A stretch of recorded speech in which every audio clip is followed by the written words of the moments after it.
folks, this is Vince with Dad's Gaming Addiction, and today we're going to take a quick look at the game Dragonheart.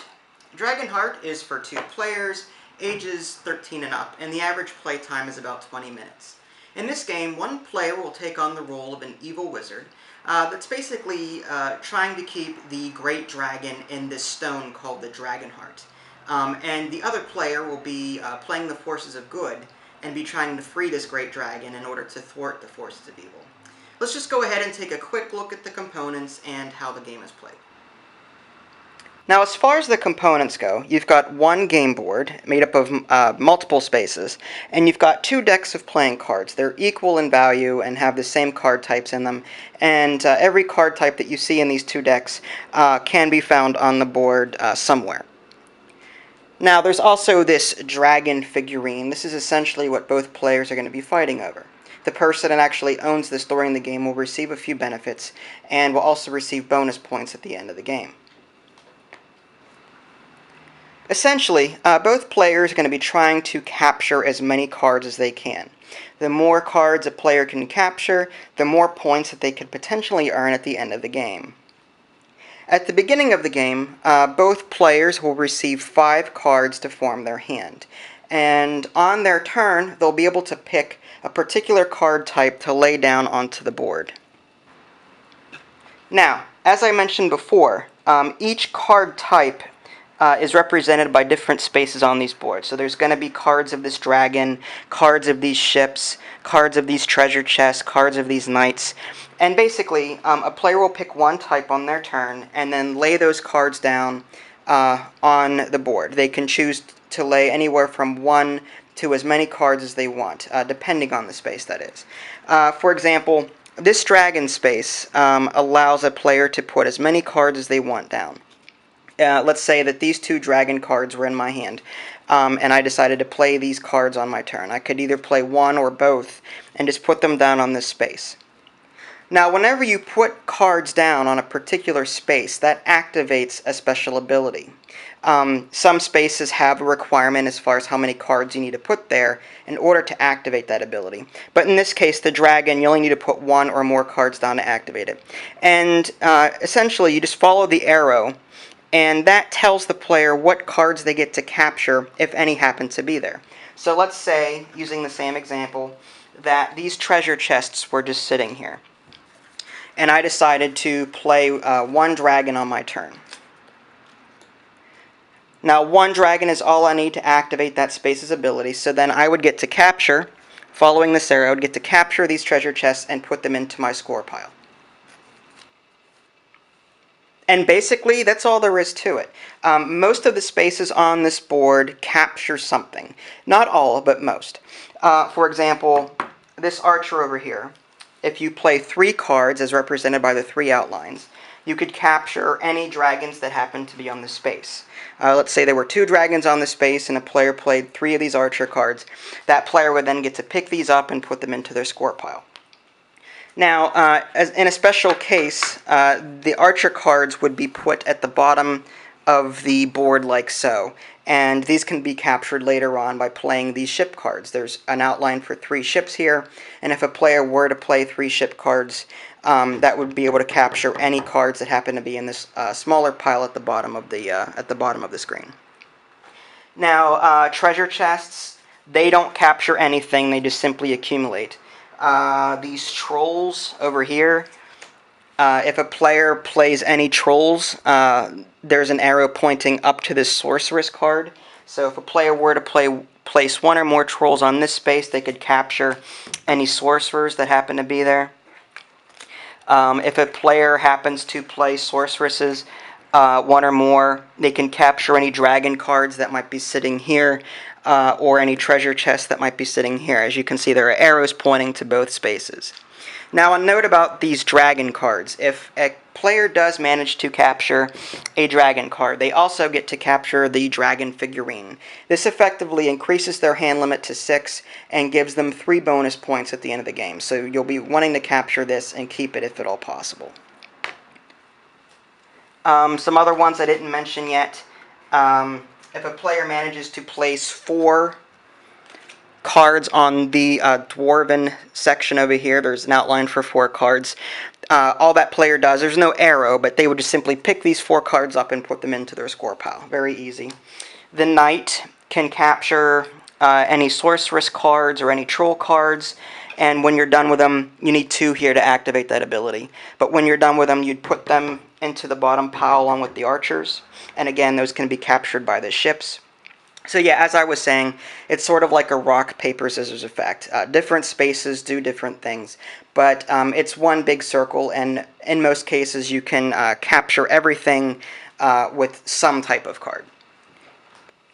Now, the players will then take turns back and forth, laying 1 card type down on their turn, and then drawing their hand back up to 5 or 6 cards, depending on whether or not they have that dragon figurine in their possession, until either the deck of cards runs out for one player, in which case the other player would be able to play 1 final turn, or when someone manages to create 3 sets of ships. And whenever a set of ships is completed, it's sort of just put off to the side temporarily, just to keep track of the progress of the game. When there's 3 sets of ships off of the board, that also signals a game-ending condition, and that player would finish their turn, and then the other player would finish their turn as the final one. And basically, players would then count up however many points that they have in their score pile. Each card has a point value on it, and you just simply add those up at the end of the game, and whoever has the most points will win. Alright, and just to quickly illustrate, Vinny and I are going to go ahead and play a few practice rounds. We each have 5 cards to start us off, so Vinny, I'll let you go first. On your turn, you must play at least 1 card. That's a rule. So he went ahead and played 1 dwarf. Now, either he or I would need 3 more cards here in order to capture these. So if I had 3 dwarves in my hand right now, I'd be able to play those and then capture all 4 cards and put them into my score pile. But alas, I do not have that. So, I'm going to go ahead and play, boy, my cards stink. Alright, I'll put one of those down. It's a troll. And I'll draw my hand back up to 5. And Vinny's turn. Alright, he's putting a treasure chest down. And he gets to draw. I will go ahead and play one of these dragon cards. And I'll draw my hand up to 5.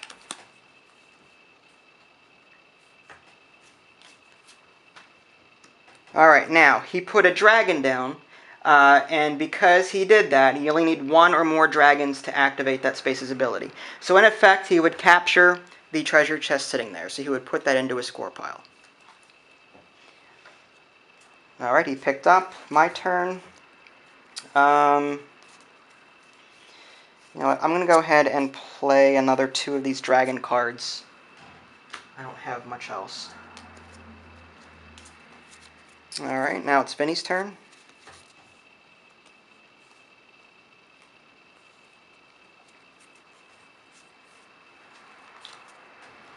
Alright, he put down 2 ships. Alright, so one more time and you'd be able to capture any cards that happen to be sitting at the bottom of the board here, and that would also be put off to the side as one of the sets of ships that you need in order to complete the game-ending condition. I'm going to go ahead and place 2 of these treasure chests down.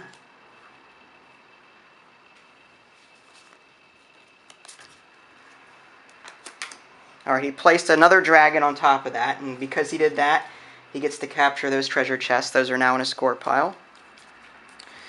Alright, I'm going to go ahead and play another troll card.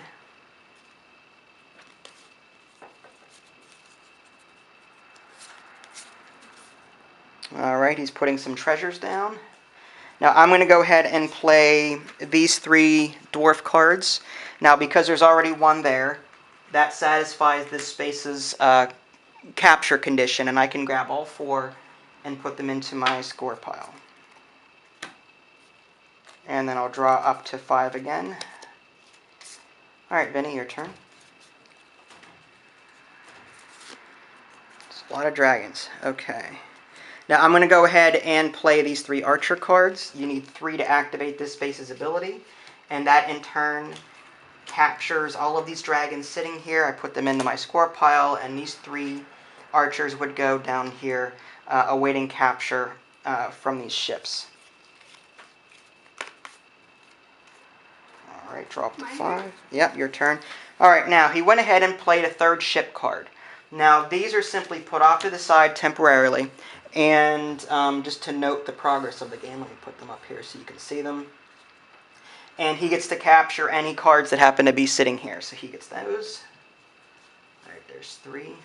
I get to draw. 2 more sets of ships and the game will end.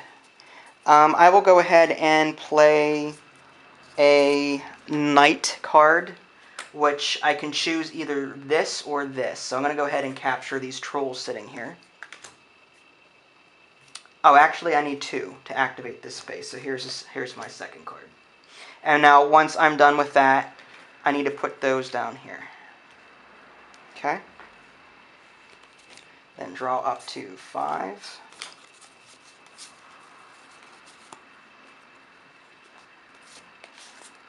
Okay. I will play this Sorceress card and capture all of these dragons sitting over here. And that also means I get to take this temporarily. Now I can increase my hand limit up to 6, so I'm going to take 2 cards to replenish my hand. Alright. Now it's Vinny's turn. Alright, 2 knight cards. What are you going to do with those? You going to do anything? Oh, you're not going to capture... Oh, you're going to capture that sorceress. Alright. There's an arrow pointing up, and these would then go down here. And I get to draw up. 1 sorcerer, and I'll take these dragon cards, and I get this. Alright. So now that you have the dragon, I have 6 cards in my hand. What ends up happening at this point? You pick a random card from my hand, and I have to put it on the top of my draw pile. Alright. So that my hand goes down to 5. Do you have 6 cards in your hands now? Okay. And just to save on time, I went ahead and skipped to the end. Basically, Vinny ran out of cards in his drop deck, signaling the end of the game. And on my final turn, I went ahead and played 3 more ship cards, capturing everything here, which in effect also ends the game. So at this point, it's just a matter of adding up our personal score piles. He would earn an extra 3 points for having that dragon figurine in his possession. And whoever had the most points out of both of us would win the game. And there you have it. That's just a very brief look at the game Dragonheart. I highly recommend this game. It's a lot of fun. It serves as a great 2-player game. You can check out the rest of my thoughts via my review at www.dadsgamingaddiction.com, or you can click on the link in the below description. That'll take you there as well. This is Vince and Vinny Jr. Thanks for watching, and we'll catch you next time. See ya.